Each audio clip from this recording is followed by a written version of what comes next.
अस्सलाम वालेकुम दोस्तों। अॼु खां वठी असां स्टार्ट था कयूं रेशियोस प्रोपोर्शन्स ऐं परसेंट्स पढ़णु। परसेंटेज मां इलाही पढ़ाए चुको आहियां। रेशियो ऐं प्रोपोर्शन ते थोरो वरी नज़र विझूं था। त रेशियो आहे छा? रेशियो हिकु कंपेरिज़न आहे, मुशाबियत आहे। कंपेयर कंदा आहियूं असां ॿिनि शयुनि खे, ॿिनि क्वांटिटीज़ खे।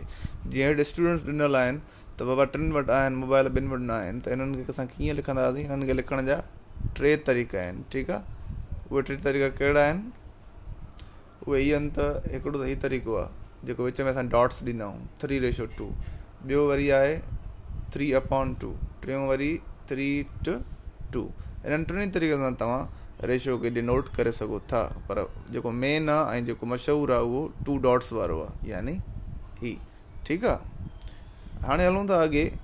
चए थो हाणे जेकॾहिं ए खे असां पहिरीं क्वांटिटी रिप्रेज़ेंट कयूं ऐं बी खे ॿी, त ए रेशियो बी असां पोइ छा लिखंदासीं? या हीअं, या हीअं, या हीअं। ठीकु आहे।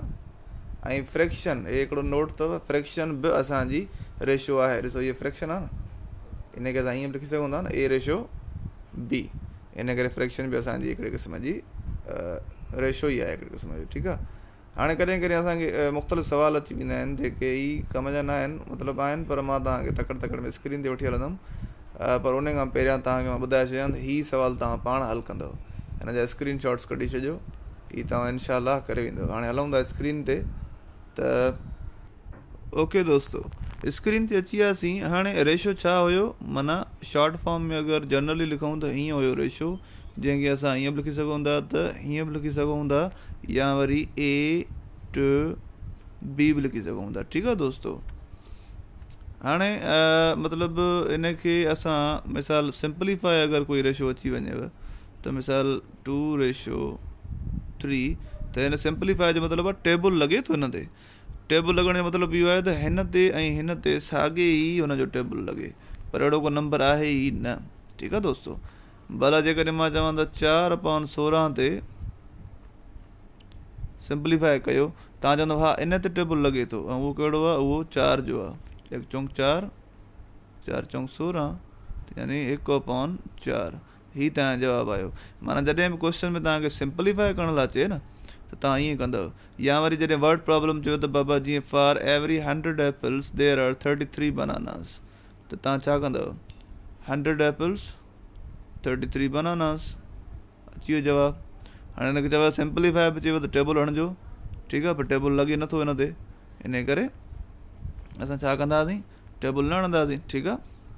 हाणे हलूं था थोरो वधीक हिन ते डिस्कस करणु। त जेकॾहिं तव्हांखे चए त बाबा 3 छोकिरा आहिनि ऐं 7 छोकिरियूं आहिनि क्लास में, त तव्हां ईअं लिखंदव।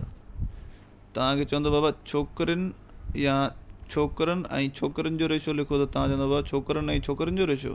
ठीकु आहे। छोकिरा 3 आहिनि ऐं छोकिरियूं 7 आहिनि। वरी चयो भला बाबा 10 छोकिरा आहिनि ऐं 20 छोकिरियूं आहिनि, त तव्हां ईअं कंदव। ऐं तव्हांखे चए थो there are 10 boys and 20 girls but write the ratio in the simplified form. इन सिंप्लीफाई करे लिखो। हुन मतिलबु इहो टेबल हणो, 1 ॾांहुं 10, 2 ॾांहुं 20। साॻियो टेबल ॿिन्ही ते, ऐं उहो साॻियो 10 आहे जेको ॿिन्ही ते लॻे थो।